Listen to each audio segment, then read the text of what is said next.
Donc un autre écart très important qu'on peut souligner, c'est la notion de déjà là.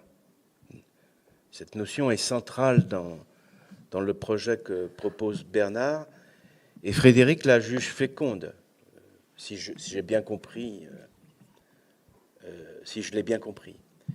Mais quand Bernard nous explique comment le moment 46 a été rendu possible, grâce justement à la présence sur le terrain de militants déterminés à porter et à soutenir cette subversion révolutionnaire, Frédéric aurait plutôt tendance à se demander où sont ces militants aujourd'hui.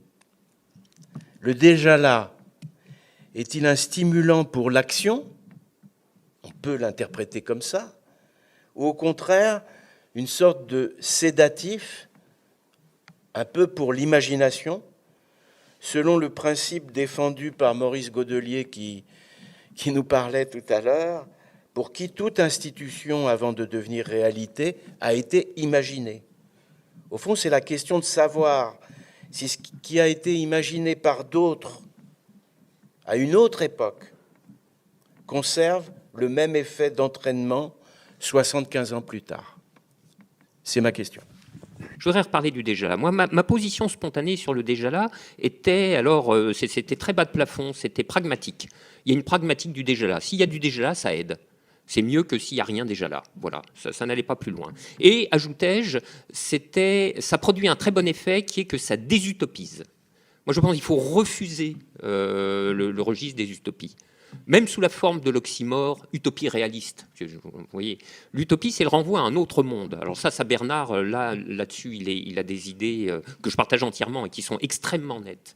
Et le renvoi à un autre monde, pour moi, c'est une position de défaite ou une position de renoncement, si vous voulez. Faute de pouvoir changer ce monde, on va s'échapper par l'imagination dans un autre monde, alias une utopie. Je pourrais même parler de Spinoza. Dans l'éthique, il y a une proposition qui explique, enfin, d'une certaine manière, qui souligne cette spécificité du mode fini humain, qu'il se soutient dans l'existence par l'imagination.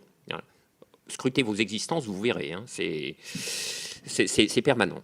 Bref, moi j'observe en ce moment que le mot utopie disparaît du discours politique de la révolution ou de l'émancipation, et c'est un très bon signe. Ça veut dire qu'on commence à songer un peu plus sérieusement à se fader ce monde. Bon, et plutôt que de fuir dans un autre.